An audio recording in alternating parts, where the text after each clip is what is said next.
Welcome back to another episode of the Employee to Boss podcast. I'm your host, Haley Hayhurst. I'm the owner of Espresso Podcast Production, a full-service podcast agency specializing in editing, marketing, and coaching. You can also find all of our podcast courses online at espressopodcastproduction.com. This episode is super exciting. I'm speaking with Dr. Deborah Fryer. Dr. Deborah's story is one that really speaks to me, and that's why I'm so excited to have her as a guest on the Employee to Boss podcast. She was living life the way she thought she was supposed to. She was working hard, getting good grades, she went to an Ivy League school, but still felt kind of like a fraud because she was in debt, not making money, and was wondering how had she fallen through the cracks and how is she going to get herself out. It was at that point, after she kept asking herself, what is wrong with me? And at that point, she thought she wanted to go to medical school because she does have her Ph.D., but that was not her true calling. That's when she discovered her path to true wealth, and that was starting her own business. She realized she'd been running her business backwards, had been working, and was never truly taking that downtime. It's not in our bodies to be productive 24/7, and I think as entrepreneurs, that's really a big misconception. Take your breaks. If you take anything from this episode, it is to take breaks. Work hard, but don't burn yourself out. She has a background in filmmaking, and now she is a transformational coach and uses her unique way of coaching to integrate the mind, body, logic, magic, information, and intuition into a way that you can create and live the dreams of your life. We talk a lot about financial freedom.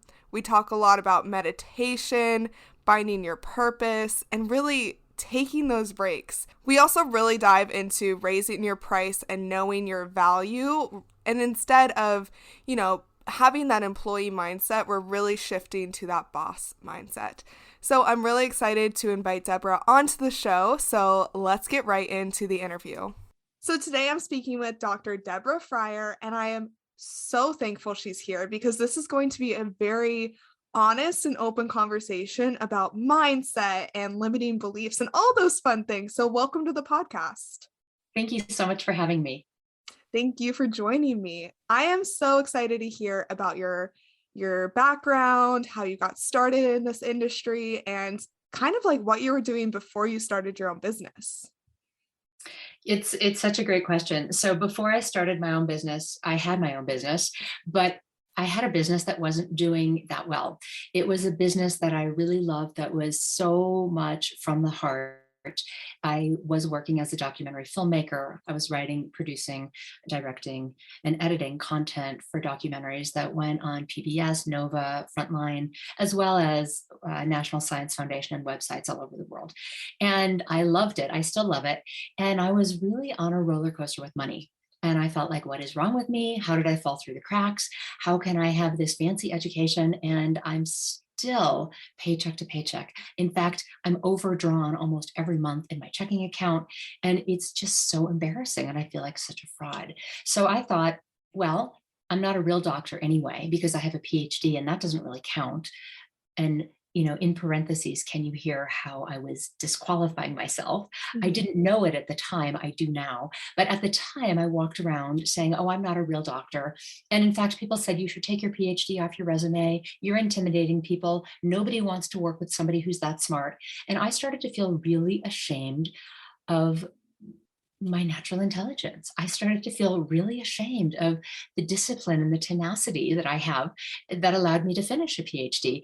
And, all this shame just dug a deeper and deeper hole. And I convinced myself that I wasn't a real doctor. I didn't truly deserve respect unless I had MD after my name. I didn't truly deserve money unless I had MD after my name. I had all these crazy stories running about what was real and what was fake. And I put myself into the fake, fraud, imposter category. And that was really painful. So using my brilliant brain, which is what we all do when we're starting to try to figure it out, is we use our brains to try to figure it out. And that is not the way through. So I'm going to tell you the way that I went that was not the way through. I decided, in order for me to have real respect and a real paycheck and consistent income and to be a valuable contributor to society, I should go to medical school. So off I trotted to medical school. Now, the crazy thing about this decision was my Ph.D. is in comparative literature. I'm a reader. I'm a dreamer. Like, I travel all over the world. I speak 12 languages. I'm an artist. I'm a sensitive, free spirit. And I didn't have a bone in my body that understood physics, chemistry, biology, all that stuff. So I had to go back and get a post-baccalaureate pre-medical degree. And I'm 40 in the classroom with a bunch of 20-year-olds, right? I'm old enough to be their mother. So once again, I'm feeling like such a fraud. I'm feeling like I have to prove myself. And I did. I was the straight A student. I was the 4.0 student. And I got 99% on the GREs. And like, I thought I'm an award-winning filmmaker. I thought, oh, I'm a shoo-in to medical school. And I didn't get in. And I was like, what? How could I not get in? Of course, the universe is always looking out for us and what's best for us. Yeah. And I believe the reason I didn't get in was because when I was interviewed, they asked me this question, 2 questions, actually. The first question was, what's your definition of success? And, they're picking the people who are going to be the next class of doctors who are going to cure everything and fix everything and find all the problems and solve all the problems. And that's not my come from. Mm-hmm. And I answered, my definition of success is being in control of my emotional state, so that I'm in a state of inner peace, inner calm, inner resilience all the time. I said, did you hear the question? And I was like, yeah, I heard the question. That's really what's true for me. It's an inside job. The second question was, what do you think is the most important consideration when it comes to a patient's healing? And I know what they wanted me to say. I know what they wanted me to say was, something about how many tests do I prescribe, or am I the best surgeon, or am I the best at the fill in the blank? And I believe it has nothing to do with me as somebody who's going to fix them, because I don't believe that people are inherently broken. So what I answered was, I believe the most important thing contributing to a patient's healing is the story they tell themselves about themselves. Mm-hmm. And again, they said, did you hear the question? I'm going to repeat the question. What do you think is the most important thing that contributes to a patient's healing? Are they compliant with their medicine? Do they do the physical therapy? Do they get their mammograms? And I said, again, I believe it's the patient's story. And so those 2 things, recognizing that the inner world creates our outer reality, and recognizing that the story that we tell ourselves creates the story that we live, that became the backbone of my business. That's awesome. And that's what I currently help my clients with, who want to move from being an employee where somebody else is telling them what to do. Somebody else is saying, I'm going to fix you. Somebody else is saying, I'm going to determine how much money you make, when you can go on vacation, what you're allowed to wear to the office, if your dog can be under your desk, if you can roll in at 11 o'clock in the morning, because for whatever reason, you don't even have to justify it. We just care that you get the work done. All that stuff where somebody's controlling you when you're an employee, I didn't want any part of that. Mm-hmm. And I've figured out a way to not have to participate in that. I do have a boss. She happens to be me, and she happens to be really awesome to work for. Absolutely. I love that so much. Do you want to start growing your business rapidly in a really fun way? Do you want to increase your visibility and profits? I have just the thing for you. My course, Great Guesting, How to Grow Your Business Through Being a Podcast Guest, is now available, and it's guaranteed to get you on podcasts. Do you want to connect with more clients, share your story, make stronger connections, and grow your audience? But do you find that you're second guessing yourself, are indecisive on a topic because you're into so many things, and thinking, is this even possible? You'll love this step-by-step guide on how to be a podcast guest. We go over 6 lessons that are knowing your story, narrowing down the topic, finding podcasts to be on, setting up your audio, preparing to record, and of course, marketing, because that's what I'm all about. Being a guest can be fun, but if you don't have a plan to go with it, you're really just spending the hour talking. You're not moving your business forward, and that's exactly what this course is designed to teach you. You can find this course on my website at Espresso Podcast Production, and I guarantee you that you will be a guest on podcasts in no time. I think it's what you said in the very beginning, like we write our own stories, and it can be really interesting what we tell ourselves. Like you were writing off the fact that you had a PhD because it was kind of a sense of shame to you after so many people said negative things about your PhD. And so once we tell ourselves those stories over and over again, like if you're starting a business and you don't have like an incredible first quarter, you could be like, I'm not a business owner. I'm not successful. And then that stays with you for so long. I remember when I started my business, I was a virtual assistant, and it took me a while to change the script in my head that I was a virtual assistant helping people do their tasks to grow their business to what I do now, where I'm like actually coaching people to succeed in their own business, or I'm working on my own business to grow my own business. And so there's lots of limiting beliefs and lots of mindset shifts that we need to do before we can actually move ahead in our business, right? Mm-hmm. So true. Yeah. And so with you were saying that your income was really all over the place. You were loving your business. You were loving making these films, but you weren't loving like the insecurity of the money aspect. And so what did you really have to tell yourself to kind of step away from that business or grow into a new industry that was able to make you money, even though you were loving what you were doing? Such a great question, and so well said, because I love the business and I didn't love the insecurity of not knowing where the money was going to come from. And the reason I didn't know where the money was going to come from was because I didn't realize that I had anything to do with that. I didn't realize how powerful I was and am. And I didn't realize that, for example, if a client came to me, in these days, they were filmmaking clients, and they would say, we'd like a 3-minute film. And I'd say, okay, I can make you a 3-minute film. It'll cost, let's just for ease of math, say it'll cost $1,000 per minute. So that'll be a $3,000 project. And then in the course of the making of the film, they would realize, oh, well, we'd like to include that. We'd like to include that, get some B-roll of that. Could you interview that? Oh, we need to cancel this at the 11th hour, even though you're already here in the office. We've had something else come up. So can you come back another time? And I would just be like, yes, of course. Yes, of course. Yes, of course. Like I didn't have any backbone to say, you need to cancel 24 hours ahead, or I'm going to need to charge you for my time. Mm-hmm. It didn't occur to me, I need to charge you for travel time going back and forth. It didn't occur to me, I need to charge you for edit time. It didn't occur to me, I need to charge you for revisions, et cetera, et cetera.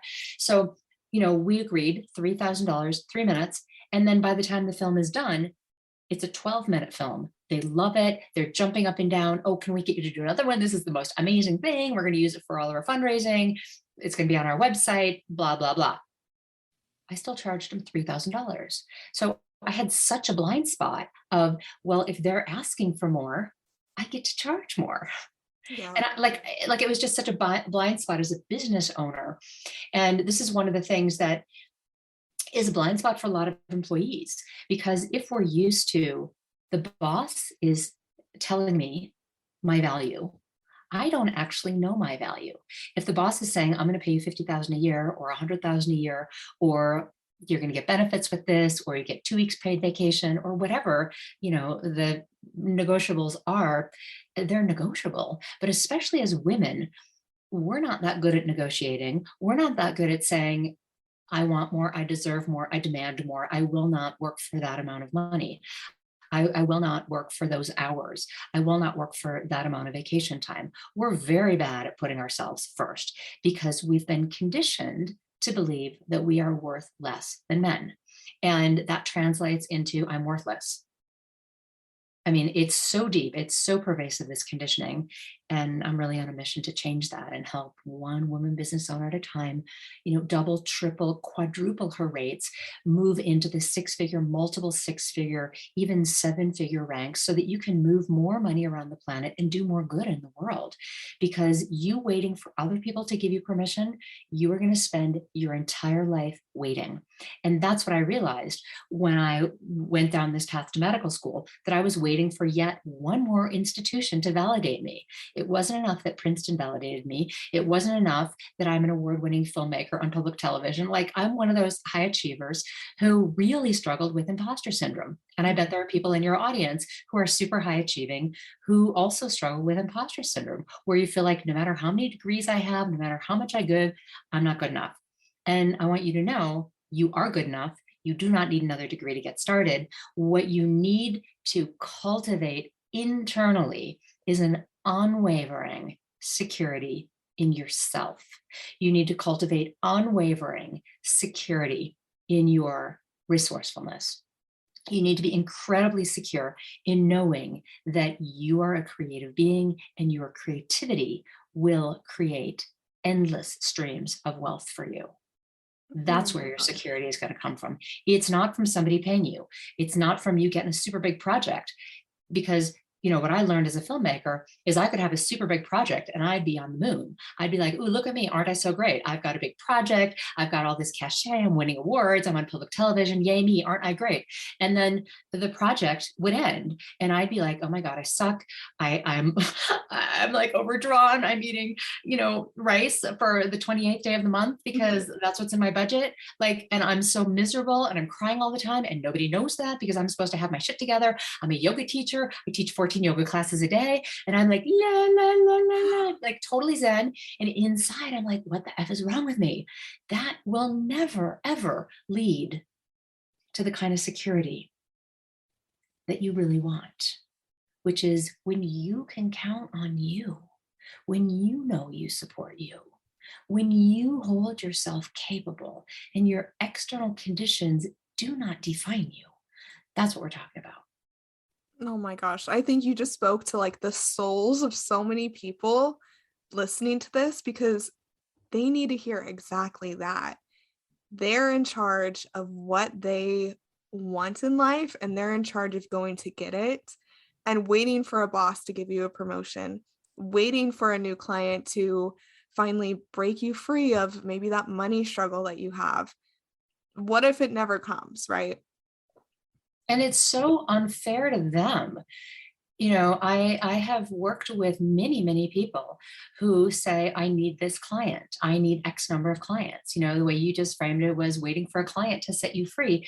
It's not your client's job to set you free. That's you being dependent on your client. That's not you standing in the leadership of your business. That's you making your clients lead your business. You need them for you to be okay. And that's not fair to burden them with your not okayness. It's so twisted, our conditioning, that we think we need something outside of ourselves in order to be okay. All that stuff outside of you is already there. It's already validating you. It's already loving you. It's already grateful for you. It's already praising you, but you're missing it because of your mindset, which is expecting that you're not enough. And the reason I'm saying this is from my own experience of having a mindset that was very entrenched in not enough land. And I escaped, and working with thousands of women now who have had a similar experience. And this is part of the experience of being a woman all over the world. We still earn a fraction of what men earn. We're still expected to serve the food and, fill in the blank. I remember after I finished my Ph.D, I had a job interview. This was to be a professor. And it was for a university in a country in Africa. And I'm not going to name it, but I was quite interested in moving to Africa and teaching women. I mean, part of my mission is helping everyone be educated and helping women rise. And I value cultural diversity. And so for so many reasons, I was like, oh my gosh, that is the perfect job for me. And so I went through the application process. They invited me in for an interview, and I went to the interview, and picture this huge, long oak table. It's like 12 feet long or 20 feet long. Like, it's just this massive, massive table. And I'm over here at one end, and over here are all the men interviewing me. And you know what they said? The first thing they said, would you serve the tea, Deborah? And I was like, during an interview? That's you're asking me interesting to serve you? No. And I think I got up and I did it. I'm sure I got up and I did it. And then I withdrew my application. Like, yeah. you just gotta notice that the conditioning is really strong. The conditioning really does not want women to rise. The conditioning is feeling super threatened. It's actually not just women, it's also men. People are leaving their jobs in, droves. They're discovering, oh, I can do my own thing. I can be in my zone of genius. I can make as much or more money doing my own thing as I can working for somebody else. I can make my own hours. I can make my own money, and I can actually have a blast doing it. It's actually quite difficult now for retail, for restaurants, for a lot of businesses to have employees stay. Yeah, because they're realizing all of it. And so these things are in our subconscious, like they're with us, they are deep in there. Yeah. Even if they don't come out and, make themselves present every single day, it's situations like that. Like, yes, you got up to pour the tea, but then thinking back on it, you were like, absolutely not. Like, this does not align with my vision for myself, my goals, all of those situations. And so when it's in our subconscious and just pops up from time to time, that's when we really need to like grab it and pull it out of ourselves, right? It's just like the mentally like visualizing, pulling that belief out of ourselves. And so how can we do that? How can we clear these money blocks and these limiting beliefs that we have around ourselves, our business, our income? So a couple things. How do we pull the beliefs out? I actually have a visualization. I'm a very visual person. I'm a filmmaker. Most people in the world tend to be more visual. Sometimes people are more auditory, sometimes they're more kinesthetic, but most of us are more visual. So if you're a visual person, this is for you. What I often do is I visualize the words running across the screen of my mind as if I were reading the words on my computer. And I'm listening, because your subconscious is always talking to you. It's not that it pops out from time to time. Your subconscious is operating 24/7, and it is controlling 95% of everything you do, everything you believe, everything you say, all your actions. It's really driving. So it's not that it pops up from time to time. It's actually the opposite, which is that you become aware of it from time to time, but it is on all the time. Right. So, when you're aware that there's this negative self-talk going on, when you're aware, I'll use myself as an example. I was making these documentaries for organizations, and they would say, can you add 10 minutes to the film? And I would say, of course. And there was in my mind, I want to charge you for that. No, you can't do that. No, you can't renegotiate the contract. No, you can't ask for that much. No, you can't change your mind. Like, there was all of this stuff that I learned when I was a little kid, and I very conveniently suppressed it because I didn't want to feel the way I felt when I was a little kid. When my parents said, no, you can't challenge us. No, you can't change your mind. No, you can't have that. No, you can't do that. Like, we all have stuff. So when stuff arises to your awareness, because it will, that's what the subconscious does. It's always bringing stuff from the subconscious up to your conscious mind for you to look at it and either deal with it or not. Most of us struggle with money because we suppress it, we stuff it down, we don't want to say it, we don't want to feel it, we don't want to acknowledge it, we don't want to admit that we have the feeling, we don't want to admit that we have the desire. We're just so compartmentalized. So let yourself see it on the screen of your mind. And then, so these are two visual things that I do. I see the words, and then I actually put the cursor at the top, at the front of where the speech is that I hear myself giving that I don't like, or I hear the speech somebody else is giving me that I don't like, whether I'm in a monologue or a dialogue, and there's some part of the conversation I don't like, I'll highlight it, just like I was editing a document. I'll put the out point. This is the same way I edit movies. And I'll click delete. Like, I just remove it. It's so fun to do.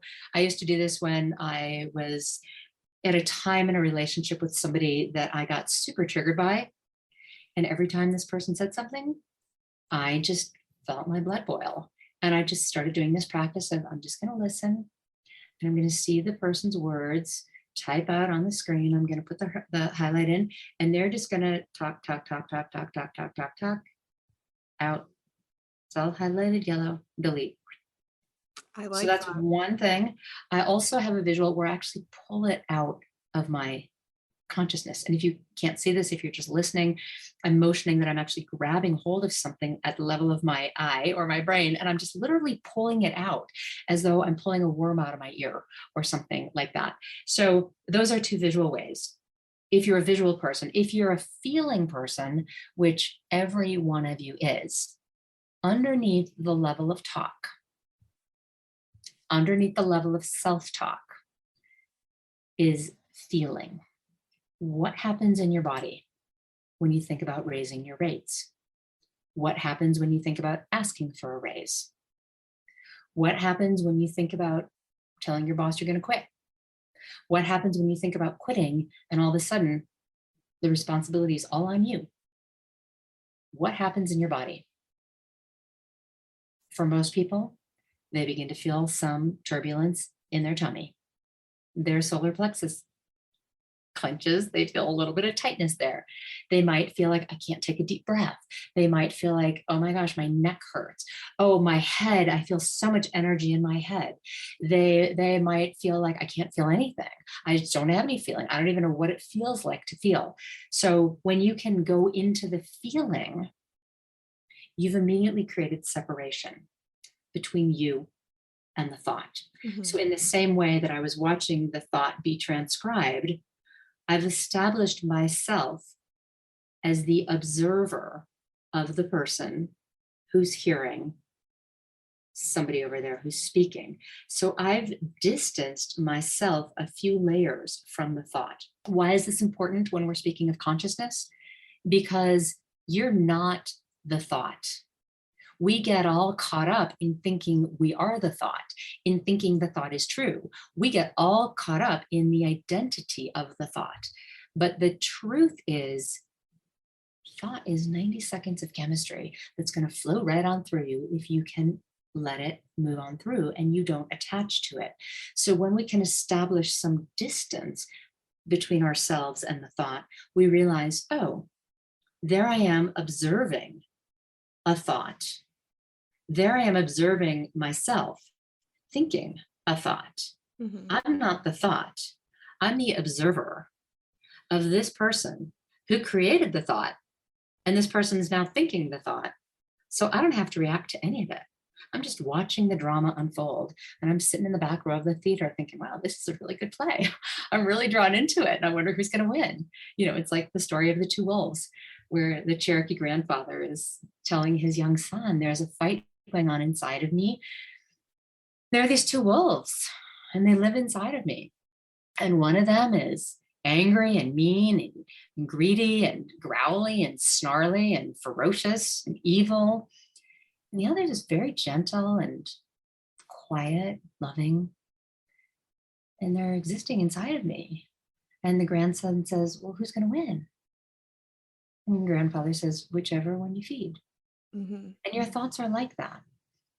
You can give all your attention to the thought of, I'm not good enough, it's not going to work for me, I can't charge that, they're going to be mad at me, I don't have time for that, etc., etc.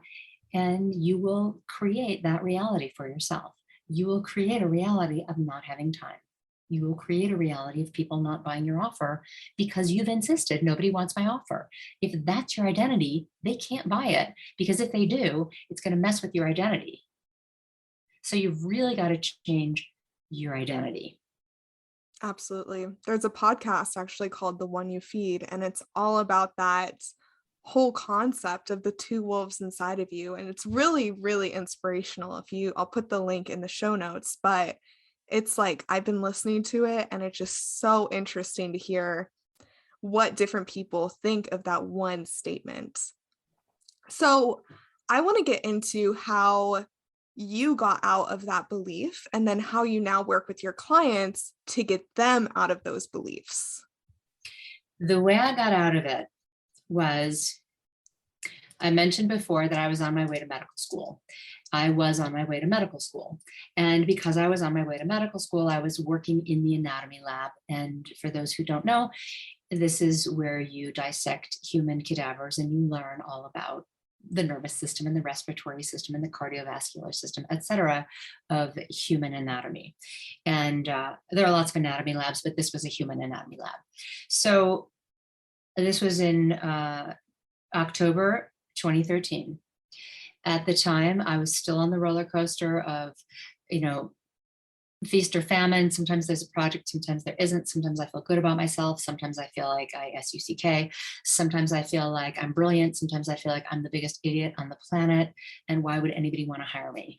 And so I'm extremely, extremely insecure about where's my income going to come from and what do people think of me? And can I deliver what I say I'm going to deliver? And I'm living such insecurity. I feel insecure when certain conditions line up, and I feel really insecure when those external conditions go away. Mm-hmm. And because my security was based on all that externality, I had no control of it, which means I'm going to feel insecure until I decide to take control of it. I didn't know that at the time. So here's what happened in my case. And this is the case for a lot of people who journal a lot and meditate a lot, and you want to be an entrepreneur, which I call being a wantrepreneur. You consume a lot of content, you consume a lot of shelf help, which is you buy stuff and you never do it. Shelf help, The I love books, that. right? The book sits on the shelf, the course you bought sits in your inbox, and you just never do anything. You never finish anything. You stop and you don't start. And this is, same as being on a roller coaster. You have it, you don't have it. It's there, it's not there. You're comfortable, you're not comfortable. It's the same kind of stop and start. So this is how I know that it's reflected in you, if that's your pattern, because the way we do anything is the way we do everything. Okay, so here it is. Most people who struggle, my guess is in your audience, they have already been a wantrepreneur for a while. Mm-hmm. And they know they want more. They know they want more self-agency. They want more self-regulation. They want more money. They want more free time. They want more confidence. They want more fun. And they may have had some experience with next level, which is what I call being a mantrapreneur, where you think, oh, I'll just say affirmations. I'll just do all love and light and then things will change. Well, maybe, maybe not. It's great to do affirmations, but what are your affirmations? If internally your subconscious is saying, you're never going to do it. It's never going to work for you. You're never going to quit your job. You never finish anything. You're lazy. You're not disciplined. You hate discipline. You're a free spirit. You don't want to follow anybody else's rules. Like if you've got this kind of, affirmation going on inside your head, you are going to have to change the affirmation so that you identify as an empowered, confident badass, right? I mean, there's really no other way around it. You've got to change your identity. So we go from wantrepreneur to mantrapreneur, and the universe is always on our side. It's always operating in our favor, but we might have been ignoring it. So that was my case. And because I had been ignoring the signs for a really long time, I really needed a big whack upside the head to help me see what was an incredibly blind spot. So first, there was a flood in our town, and this office where I am right now was gutted. We lost the bottom third of our house. And because I was on the way to medical school, I wasn't earning money and I was spending money. And all of a sudden we were $50,000 in debt to renovate, basically a trashed third of the house that needed to be rebuilt from the foundation up. New floor, new walls, new window, everything had to be completely done over. So, all of a sudden we found ourselves in, a significant amount of debt, and I didn't have any income. And then the next thing that happened was about 2 weeks after this flood, which was quite traumatic for my whole town. The next thing was my dad dropped out of a heart attack. He just fell off his chair and he dropped his body like dropping a big bag of stones into the bottom of a river. And it's a big deal to lose a parent. And, it was a sudden death from massive heart attack. So that was a big loss, very destabilizing for me to lose a parent. And the next day, after my dad died of a massive heart attack, the next day, it was my job to go into the anatomy lab. And it just so happened that I had to take the heart out of the cadaver. Oh my gosh. And I felt like, I can't do this. I can't do this. I can't do this. And my teacher was so understanding. My boss was so understanding. She was like, of course, you don't have to. And I thought about it. And I, there was something in me that said, I can't not do this. I can't not see what killed my father. I can't not understand this. So I went in and I took the heart out of the human body. And the heart of the cadaver, the man had died from the same thing as my dad, which is a massive coronary. And when that happens, it's because the left and the right sides are not coordinated. And that's not how the heart functions. So one side was totally full of blood, one side was totally empty. And that's what actually kills us. And in that moment, it was like my whole crown opened and the entire universe dropped in. And I could see how I had been running my business completely backwards. The heart, I said the left and the right are not operating in a coordinated fashion when one has a massive coronary. My business was not operating in a coordinated fashion with the right side and the left side. The right side is associated with the divine masculine. The left side of the body is associated with the divine feminine. I was operating according to the divine masculine, way, way, way out of alignment. I was so out of alignment. And I was also so out of alignment in my divine feminine. And when I walked out of the anatomy lab on that day, I remember looking at the aspens. It was October 17th, 2013. And the aspens were this incredible gold color that they turn in the fall. And the sky was this beautiful cerulean blue. And I remember looking at the tree and actually saying out loud, how do you do this? How do you transform in a way that is so beautiful and so compelling? How do you drop what you don't need without clinging to it? And the tree said, listen to us. We'll teach you. And it's like my heart cracked open and I sat my butt down on my meditation cushion for the next 6 months. And I decided I'm done being productive 24/7. That's the patriarchal model that we've been conditioned to believe, that you have to work really, really, really, really, really hard. You have to be super productive all the time. And I call bullshit on that. Because that is not sustainable. That is not the way you are built biologically. That is not in your nature as a woman to be productive 24/7. What is in your nature is to rest at least half the time, if not more. It's in your nature to be productive about 8 hours a day. It's in your nature to be winding up to being productive and to be winding down from being productive about 4 hours of the day. And it's your nature to be in complete rest and receptivity about 8 hours a day. And I understood in the 6 months following this big download that I had been running my business completely against the laws of nature, completely against my own body's wisdom. I had been so ignoring it, shouting it down. I'd been so desperate. And the space I gave myself by sitting on my cushion for 6 months. And of course, I went for walks in the neighborhood and I cooked food and I took baths and I read and I meditated and I danced and I journaled. I wasn't just sitting, but metaphorically speaking, I stopped producing. And I decided I was just going to be like Persephone. I was just going to go underground. And when the first crocus came in the spring, then I would reevaluate.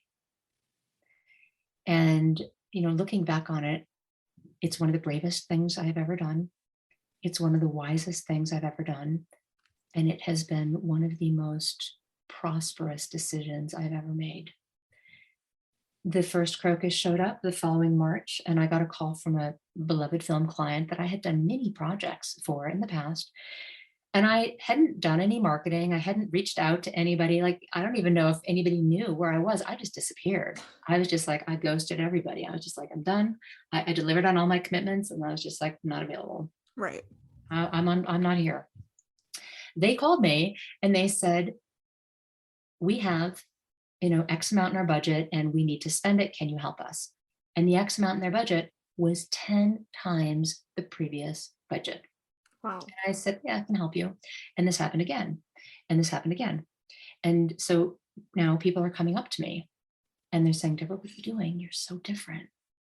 And I was like, oh, no, nothing. Like, I'm hiding behind my hands. Like, I can't talk about it. It's too weird. And eventually, somebody who was coming to a regular meditation class I was teaching in my town came up to me and said, I'm your neighbor. I lived next door to you for a decade. And there is something radically different about you. Your energy's different. Your radiance is different. You're totally different. And I want you to be my mentor. And I said, I don't do that. And she said, now you do. So that's actually how my business started, was by taking a huge, huge step back from the conditioning that said, I have to run my business this way. I have to earn this much money. I have to jump when they say jump. And when they say jump, I have to ask how high and then do that. Right. I have to totally override my intuition. I have to override my biology.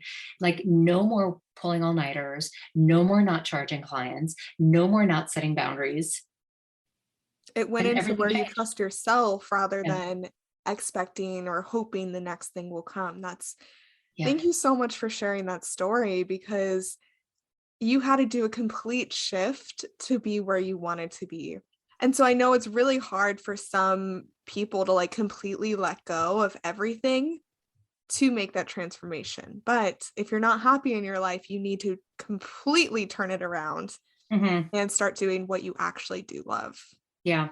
And the thing is, if you're not happy and you don't take the steps to turn your life around, the universe will eventually take the steps for you, because everything is happening in your favor. The universe is conspiring in your favor. Whatever you're seeking is seeking you. So if you keep barking up the wrong tree, knocking on the wrong door, pick your metaphor. If you keep going down the road that is in denial of your life force and your life purpose, the universe will eventually make your path unpassable until you change your direction.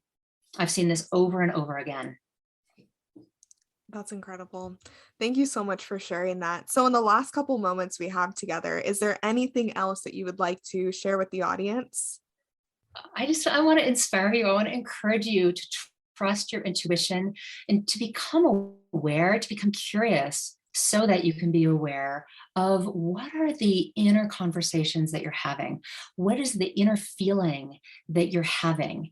And if you weren't speaking like that to yourself, what would be more encouraging for you?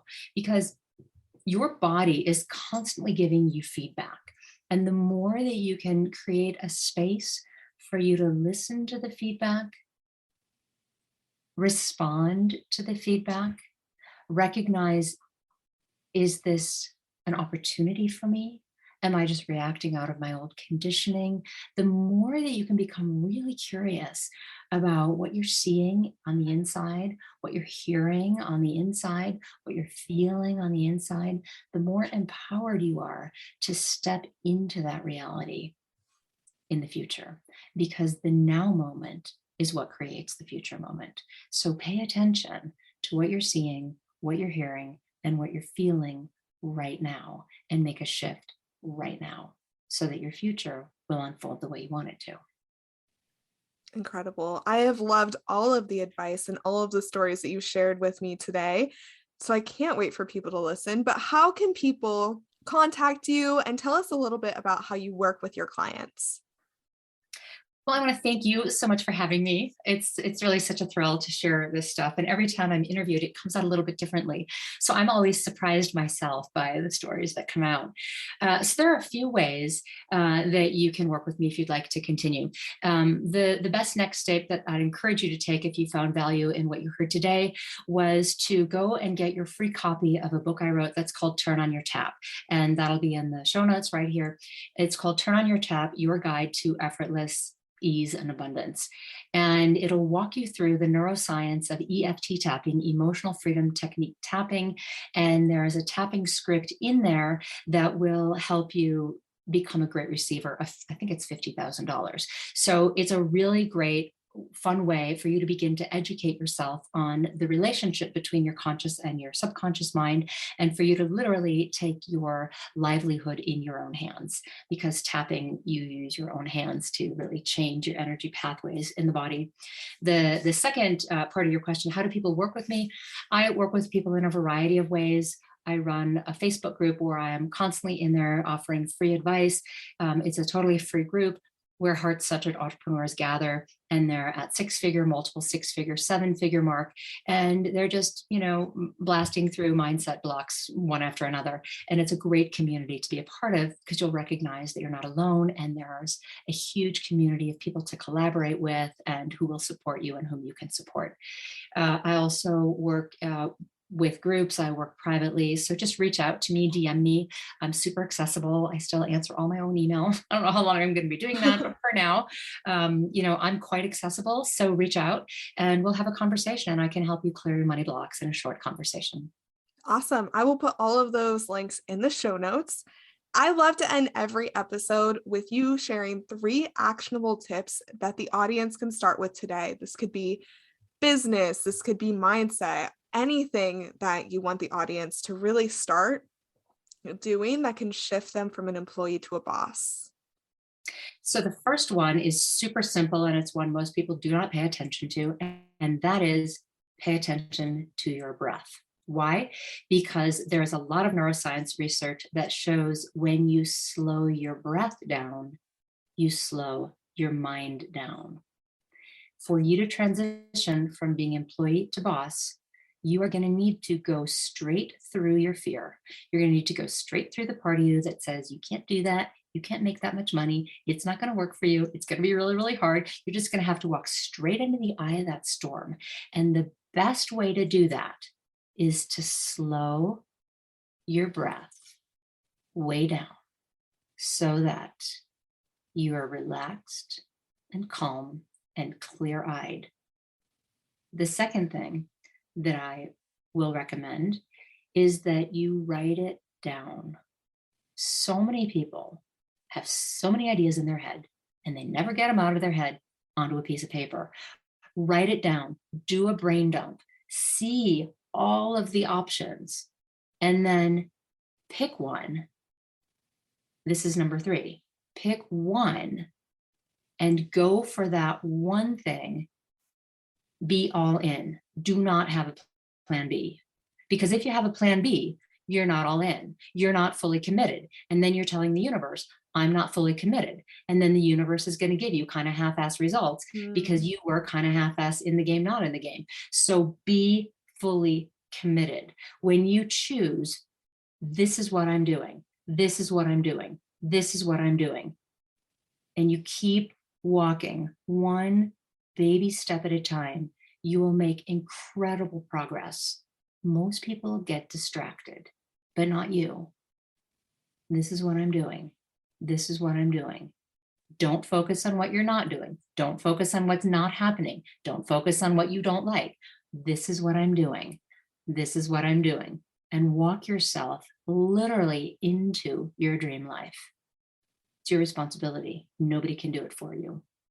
Those are so incredible. Thank you so much for sharing those and joining me on the podcast, because this has been such a great episode of really transforming your whole mind and business. And it's just been so amazing. Thank you so much.